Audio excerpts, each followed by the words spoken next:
Күнү бою болгон окуялардан кабар алыңыз. Бишкек Меркелди тосууга даяр. Немис канцлеринин сапарын кубаттаган көрүнөк такталар кала көчөлөрүндө илинде, ошондой эле чиновниктин сапарына байланыштуу Бишкектин негизги көчөлөрү жабыларын айта кетелик. Теманулай берүүбүздүн жүрүшүндө тактыкка бекем немис эли менен болгон. Кыргызстандын умаласына көз чаптырабыз. Европадагы эң күчтүү өлкө Германия эмнеге Кыргызстанга кызыгат? Аларда паспорттогу улут деген жазууну калтыруу талабы коюлду. Бүгүн Бишкекте бир катар саясий партия, жаштар уюмдарынын өкүлдөрү жана жарандык активисттер мамлекеттик каттоо кызматынын алдына нааразычылык акцияга өткөрүштү. Булардын баарын мен Айгерим Жаныкул толугураак баяндап берем. Каналды которуп жибербеңиз.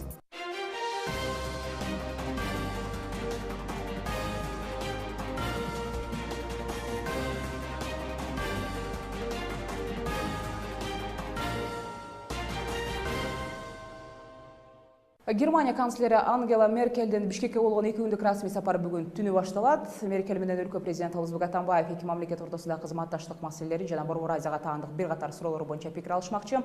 Мындан тышкары Меркелдин парламент төрагасы Чыныбай Турсунбеков өлкөнүн жарандык коомчулугу анан дагы муфтий менен жолугушуусу күтүлүүдө.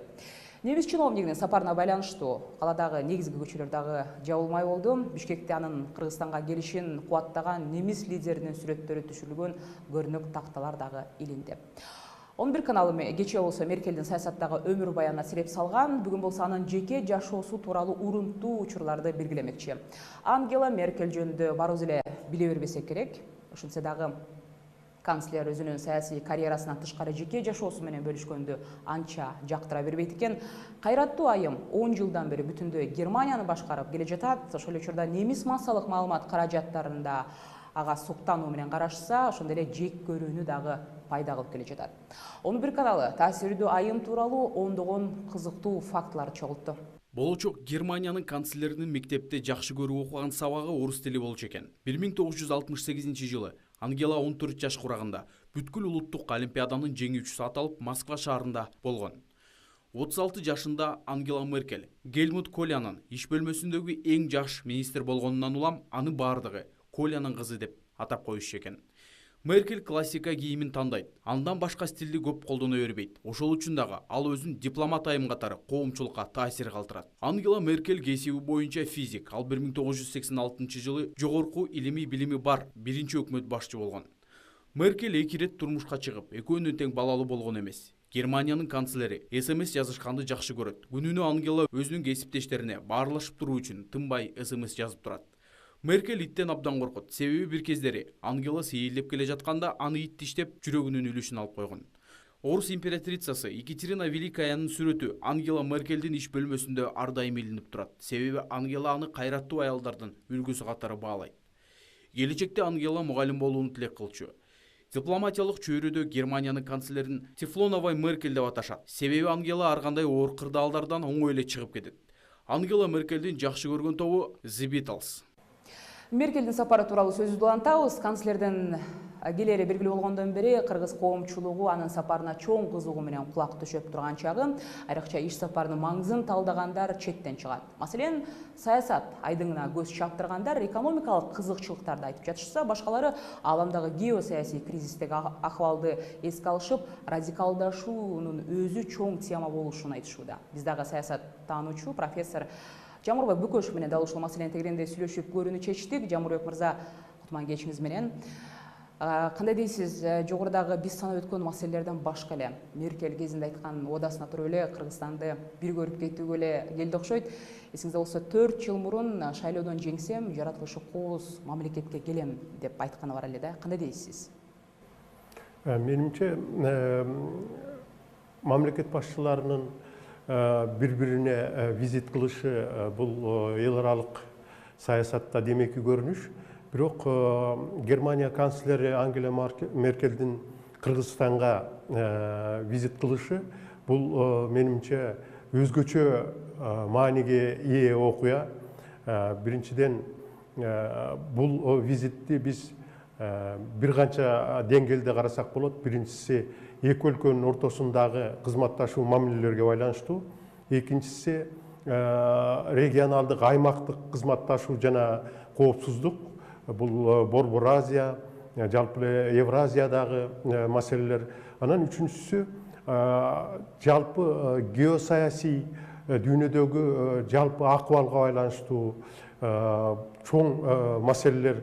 Бул кеңири масштабталганда Меркельдин визити өзгөчө бир мындай белгиге, өзгөчө бир мааниге ээ. Биз муну дагы ушул визиттин соңунан талдап, анын натыйжаларын жана перспективада кандай маселелерге таасирин тийгизиши мүмкүн, муну жакшылап баалашыбыз керек деп ойлойм. Жамурек мырза, менимче Борбор Азияга таандык маселелер боюнча пикир алышуу бул туруулуу эле иш болсо керек. Ошонсо дагы биз билебиз, Ооганстан ири державалар болгон, мамлекеттердин көңүл борборунда болгон, боло берет демекчи. Бул жаатынан алганда ушул аймактагы коопсуздук боюнча Кыргызстандын ролу канчалык? Кыргызстан мындай чакан өлкө болгону менен аймакта өзгөчө бир чечүүчү мааниге ээ өлкө. Геосаясий мамилелердин алкагында алганда, анан кийин албетте Меркельдин 2 күндүк визитинин программасында дин өкүлдөрү менен, Кыргызстандын муфтийи менен жолугушуу бар экен. Ошол учурда эле муну биз мындай бир гана багытта карабашыбыз керек деп ойлойм. Себеби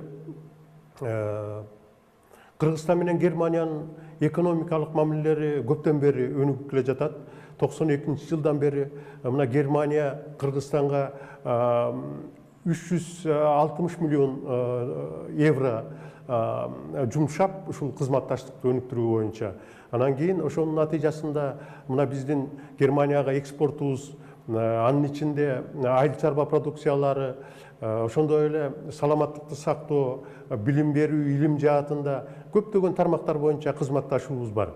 Бирок Меркельди биз жалаң эле Германиянын лидери эмес, азыр Европадагы коопсуздук жана кызматташуу ОБСЕнин азыркы төрагасы Германия, мына ушул ОБСЕнин кызыкчылыктарынан дагы карашыбыз керек.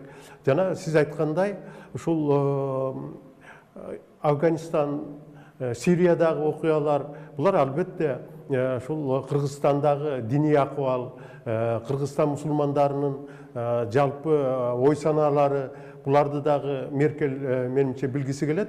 Анан кийин бул жалаң эле Кыргызстан эмес, жалпы Борбор Азиядагы акыбалдын дагы бир белгилүү бир күзгүсү болуп эсептелет. Себеби Кыргызстан демократиялык республика катары, мына парламенттик республика катары ушул сөз эркиндиги, дин эркиндиги жана башка демократиялык көрүнүштөр жагынан биз мындай мүнөздүү, типтүү маселелер бизде ачык көрүнөт. Бул Меркельди кызыктырат албетте. Жамурек мырза, менимче немис элинин өзгөчөлүгүн дагы санап отуруунун кажети жок болсо керек. Ошентсе дагы көп эле лидерлер келет бизге. Бирок бул жолкусунда немис канцлеринин сапарынан Кыргызстан максималдуу түрдө кандай пайда алууга дилгерлениши керек дейсиз? Албетте, визит маалында мындай жалпыга жарыяланбаган кандайдыр бир маселелер да болушу мүмкүн. Бирок биздин жетекчилер мына президент менен жолугат экен, Кыргыз парламентинин спикери менен жолугат экен. Албетте Кыргызстандын кызыкчылыктарына түздөн түз байланыштуу маселелерди сүйлөшүп, тактап, чечип калышы керек деп ойлойм. Бизге мына кызматташуу боюнча мурундагы, былтырдагы сентябрда атайын комиссия келип сүйлөшүүлөр болгон. Быйыл дагы сентябрда мындай жолугушуу болот. Жана 17-жылы дагы Германияда, Берлинде болуш керек. Ушул сүйлөшүүлөрдүн рамкасында, демек, Кыргызстан менен Германиянын экономикалык, илимий, техникалык кызматташуусунда Кыргызстанга кандайдыр бир пайдап келе турган долбоорлорду, бир чогуу аткара турган бир иштерди, ошондой эле Германиянын кызыкчылыгын эске алып, экономикалык саясий кызыкчылыктарын эске алып, Кыргызстандын улуттук мындай кызыкчылыктарын, мүмкүнчүлүктөрүн эске алып, ошол маселелерди чечип, тактап жана келечекке ушундай мамлекеттик жогорку деңгээлдеги жолугушуу болуп аткандан кийин келечектен жол картасын белгилүү деңгээлде аныкташат го деп үмүттөнсөк болот. Рахмат айтам, Жамурек мырза. 11 каналынын немис канцлеринин сапары туурасындагы бир катар соолдорубузга профессор Жамурек Бөкөшев жооп берди. Теманы улай эле белгилей кетүү зарыл. Кыргызстан менен Германияны парламенттик республикалар болуп эсептелишет жана жалпы баалуулуктарга дагы ортоктош десек болот. Германия саясий жана экономикалык жактан алганда Европадагы эң күчтүү өлкө экени талашсыз. Кошумчалай кетсек, Кыргызстанга берилген макамга ылайык евро биримдиктин аймагына кыргыз товарларынын 6000 түрүн бажы төлөмсүз киргизүүгө мүмкүнчүлүк жыл башында түзүлгөн болчу. Бирок ал үчүн заманбап лабораторияларды куруу керек деген сөздөр дагы айтылган. Ошол Меркель бул сапарында ошол лабораториялар түзүү боюнча сүйлөшүүлөр дагы жүргүзөт экен. Экономист Мейманбек Абдылдаев менен дал ушул Кыргызстандын ири донорлорунун бири болгон Германиянын жардамдарын таразага салып көрөбүз. Мейманбек мырза, кош келипсиз бизге. Эсиңизде болсо, Кыргызстан ушул жылдын башында евро биримдиктин артыкчылыктарына ээ болгон, же болбосо Европа өлкөлөрүнө товар сатуу менен $400 миллион киреше тапса болор айтылган. Ошол преференциянын алкагында Германияга эмне сатса болот ошол эле бизнешкерлер? Эми Кыргызстан менен Батыш Европанын евро биримдигинин ортосунда азырынча өтө мындай кенен экономикалык катнаштыктар деле чоң эмес. Мисалы үчүн бул Германиядан келген инвестициялар башка өлкөлөргө алганда өтө эле аз. Анан алар саткан товардын айырмасы өтө чоң дагы отрицательный да тез. Биз менен болгон экономикалык алакасындачы. Мисалы үчүн Интерглас деген тиги мекемеси инвестициялык мекеме бар болчу. Ал кээде иштеп, кээде иштебей жанагы базар сатканга товарды Батыш Европада сатканга базарда жок болуп, ал жакшы иштебей атат, өңдүү да. Себеп дегенде ал мекеме карыз болуп атат, ал кредиттерин бере албайчы. Анан башка жагынан бул жарыя, бул жакшы декларация, бул жакшы үмүт, келечектүү нерсе да. Анан бул жана 6000 товар деп, бул өтө тыгыз, өтө мындай бай, өтө конкуренттүү рынокко азырынча Кыргызстан өтө көп мындай продукция бере албайт. Себеп дегенде биздин технология аларга өтө сапаты жагынан анча канааттандырарлык эмес. Эми алардын бизге жасаган мамилеси бул геосаясаттан келип, геоэкономикадан келип чыгып атат да. Анан биздин эң чоң экономикалык алака жасаган өлкөлөр бул Казакстан, Орусия, Кытай. Анан бул Евразиялык биримдикке кирип бир жылдан ашып калды. Ошол да ортодогу мыйзамдарды регуляция жасай элекпиз, жасалып атат. Азырынча ал базарга дагы талапка жооп бере элек продукция кое элекпиз. Чынын айтыш керек да. Бул да келечектүү нерсе. Бирок Германия менен биздин мамилебиз бул салттуу түрдө жакшы. Атамбаев Европага барганда катышып, переговор жүргүзүп, булардын эң бийик деңгээлде кабыл алынган. Анан ошого жооп Ангела Меркель келе атпайбы?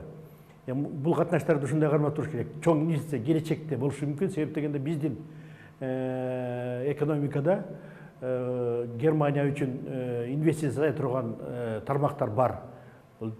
Бул туризм, анан жаңы маалымат технологиялар, анан билим берүү тармагы да. Маселен, бизде Кыргыз мамлекеттик курулуш, транспорт, архитектура университетинде Кыргыз-Герман факультети бар, программисттер даярдаган. Азыр биздин 30дан ашык программисттер окуп ошол жакта иштеп атат. Анан бу жерде Германиянын жана программа, математикалык программа камсыздандырууну өндүргөн биз жерде бир фирма бар. Ал жерде биздин ошо германский факультетте окуган студенттер, ошонун бүтүрүүчүлөр иштеп атат. Бул эми экспорт жасап атат. Казакстанга, Россияга, алыскы чет мамлекеттерге экспорт жасап атат. Бул жагынан караганда чоң келечеги бар да мунун. Бул ушундай катнаштардын жанагы саякат индустриясы, билим берүү, анан айыл чарба продуктусун кайра иштетүү. Бирок экологиялык сапаттуу продукцияны Европанын рыногуна койсо болот. Себеп дегенде Европанын рыногунда өтө сапаттуу, өтө жогорку сапаттагы ар кандай продукциялар көп. Биздики ошо экологиялык таза жагынан айырмаланып, ошол деңгээлге жеткириш керек да. Ал үчүн Германиянын, Батыш Европанын инвестициясы керек. Азырынча Германиядан бизгечи бюджетти колдогон жана саясий колдоонун артынан келген бюджеттик колгоно гранттар эле болуп атат. Чоң инвестиция алып боло элек, бирок келечектүү нерсе. Мейманбек мырза, учурда өлкөдө иш алып барып жаткан ийгиликтүү ушул немис долбоорлорун, анан инвестициялык долбоорлор кайсылар? Мен билгенден жанагы мен айткан Интерглас деген мекеме айнек чыгарган, бирок жакшы жабдыктар жабдылган, заманбап. Анан жанагы математикалык, программалык камсыздандыруу компьютерлерди чыгарган фирмалар анан жанагыдай билим берүүдөгү тармагындагы кыргыз немис факультетине чоң инвестиция жасалып атат ошол. Шуну мен билем да. Андан чоң Германиядан келген инвестиция боло элек. Германияны кызыктырган, Германия бул Европанын Евро биримдиги түзгөн бирден бир чоң мамлекет, анан өзүнүн өндүрүш продукциясынын 70%-ын бүт чет өлкөгө экспорттойт да. Германиянын эң чоң максаты бул ошол гранттарды актай турган, анан кийин өздөрүнүн продукциясын экспорттогонго рынок издөө максатында дүйнө жүзүн кыдырат Германиянын саясатчылары. Ошол программанын негизинде бизге анан Монголияга бараткан себеби болушу мүмкүн. Себеп дегенде бизде эч кандай документке кол коюлбайт экен. Ошо максат ошолда. Анан бул сыйлык Атамбаевдин визитине жооп кылып, анан ошону саясий колдоо катарында, себеп дегенде Монголия менен Кыргызстан бул демократиялык мамлекет, адам укугу корголгон, анан коррупцияга катуу күрөш жасаган мамлекет катары таанылып атат. Ошону бул евро биримдиги ошонун ичинде Германиядагы колдоо катары келип аткан визит деп ойлойм мен. Жана биз айтып өткөн макам тууралуу да тактай кетейинчи. Негизи Кыргызстан үчүн пайда болот деп айтылганы менен Евразиялык экономикалык биримдикке дагы мүчө болгонубузду эске алганда карама-каршылык жаралбайбы деген суроо болуп атат да. Каршылыктар албетте болбойт. Себеп дегенде Германия менен евро биримдигинин рыногуна биз товар, продукция койгонго биздин мүмкүнчүлүгүбүздөр өтө аз. Аны үчүн чоң инвестиция келиш керек. Себеп дегенде ошолордун стандартына жооп бере турган лабораториялар, ошого жарата турган жабдыктар, ошого жооп бере турган өндүрүш мекемелер инвестицияланыш керек да. Ошондо гана ошолордун рыногундагы товарлар менен биз конкуренттүү болобуз. Ага чейин алыс. Бирок биз азыр жанагы Евразия биримдигине кирген мамлекеттердин рыногуна товар коюшубуз керек. Себеп дегенде алар менен алакабызда дагы жанагы товар обороттогучу отрицательный сальдо, терс сальдо өтө чоң. Биз бергенибизден алганыбыз өтө 3 эсе көп. Биз ошол жагынан Россиянын рыногуна, Казакстандын рыногуна көп товар коюшубуз керек. Экономикалык, макроэкономикалык туруктуулукту мамлекетте камсыз кылып, анан биздин жанагы чакан мекемелерди көбөйтүп, ошолорго узун мөөнөттөгү насыяларды берип, ошолорго жабдык, технология, линия берип, анан жооп бере тургандай сапаттагы товар чыгарып, ошол базарларга товар коюп жетишишибиз керек да. Антпесе биз жанагы Евразиялык биримдикке киргенибиздин пайдасы жок болуп калат. Ошон үчүн эч качан бу жерде карама-каршылыктар да болбойт, бирок бизде потенциал ага жете элек. Дагы бир суроо, Кыргызстан Германия соода алакалары туурасында канчалык натыйжалуу болуп жатат деп ойлойсуз? Кыргызстан менен Германиянын ортосундагы соода катнаштар болуп атат. Мен жанагыдай айттым, бул өтө чоң эмес. Бул 6-7 орунда турат биздин экономикалык катнаш, соода катнаштар арасында. Россия, Кытай, Казакстан, Турциядан кийин. Ошон үчүн бул келечекте боло турган нерсе. Ал үчүн Германиянын инвестициялары келиш керек. Реалдуу өндүрүшкө, реалдуу тармакка. Анан дүйнөдө ушундай, Германиядагы ошол максатта издеп керек. Германиядагы өндүрүштү бир жанагы өз наркы төмөн чыгарыла турган региондорго чыгарып, анан кайра ошо евро биримдигинин рыногуна кое тургандай кылып максат коюп, бирге мекеме курса, ошондо максатка ылайык ошого жете тургандай болмок да. Мен ойлойм, могу сүйлөшүүлөр болсо, ошондойлорго жетишсе, келишимдерге. Анда жакшы алака, биздин соода алакабыз жакшы болот. Себеп дегенде соодага бардык эле мамлекеттер менен болгон соода алакадачы теңчилик болуш керек. Биз канча товар алсак, ошончо товар беришибиз керек.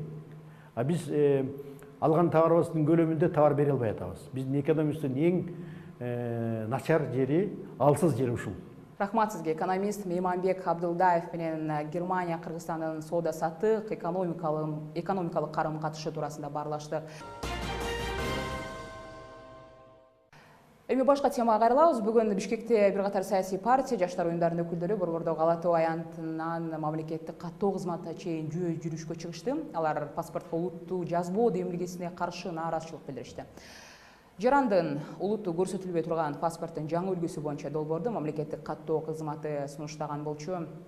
Уюштуруучулар аталган жөө жүрүш туурасында буларга токтолушту. Бүгүнкү күндө өкмөттүн ичинде каттоо кызматы биз 5-чи графаны такыр алып салабыз деп атат да. Шылтоосу Кыргызстан көп улуттуу мамлекет. Эгерде ошол графаны алып салсак, бизде улуттар ортосунда күн эле болбогондой ынтымак болот. Улуттар ортосунда ширелишип, бир улут болуп жашап кетебиз мындан ары деген шылтоону айтып атышат да. Мына биз ал шылтоосуна макул эмеспиз, биз каршыбыз. Ал паспорттагы 5-чи графаны алып салгандан болбойт. Ал үчүн мамлекет улуттар арасында атайын бир өзүнчө идеологияны жүргүзүш керек. Бир эле кетсем, мекеме жетекчиси, тактап айтканда мамлекеттик каттоо кызматынын башчысы Талбек Сарпашев паспорттагы 5-чи графаны алып салуу жарандык биримдикти бекемдөөгө багытталарын буга чейин айтканы бар. Эми берүүбүздүн кийинки бөлүгүн толуктачуу жаңылыктар мына булар. Тереза Мэй Кэмерондун ордун басат. Өлкө тарыхында Маргарет Тэтчерден кийинки экинчи аял өкмөт башчылыкка дайындалууда. Кайран эл кайда баратабыз деген суроо коюлган сүрөттү ким илген? Ал арада диний аалымдар мындай чагымчылдыкка алдырбагыла деп үндөдү.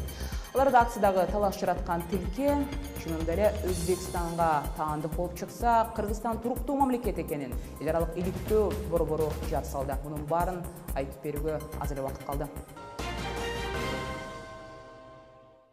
Аламда болуп жаткан кабарларды улантайын. Британиянын премьер-министри Дэвид Кэмерон каныша Елизавета экинчиге кызматтан кетүү тууралуу арызын тапшырат.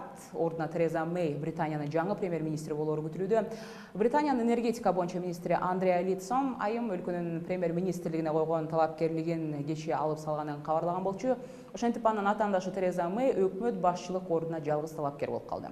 Тереза Мэй учурда Британиянын ички иштер министри кызматын ээлейт. Консерваторлор партиясынын лидери болуп шайланган Мэй евро биримдиктен чыгууга каршы добуш берген. Ошондуктан айрымдар ал евро биримдиктен чыгуу тууралуу сүйлөшүүлөрдү канчалык натыйжалуу өткөрөт деген суроону көтөрүп жатат.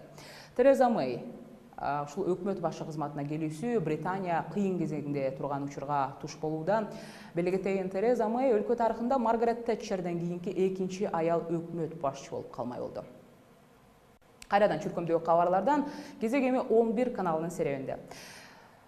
Жогоруда биз айтып өткөн Меркелдин келишин утурлай Бишкекте немис канцлерине кош келдиңиз деген баннерлер эле эмес, башка дагы мазмундагы жарнактар илине баштады. Ал жарнактарда улуттук кийимчен жана экинчи тарабында болсо паранжы жабынган айымдардын сүрөтү катары коюлуп, кайран эл кайда баратабыз кечиресиздер деген суроолор коюлган. Бул өлкөдөгү динчилдердин кыжырын тийгизген сүрөттөр болууда десек болот. Буга жооп катары диний аалымдар чагымчылдык алдырбоо билдирүүлөрүн таратып, ал эми айрым мусулмандар бийликке социалдык желилер аркылуу кайрылып жатышат.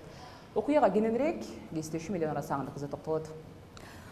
Айгерим, туура айттыңыз. Ушул сөз болуп жаткан чуулгандуу жарнактар тууралуу нааразычылыктар кечээден баштап эле социалдык желилерде чыга баштаган.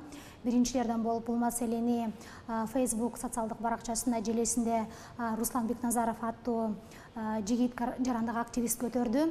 Жана ал бул жарнактар тууралуу мындай оюн билдирди.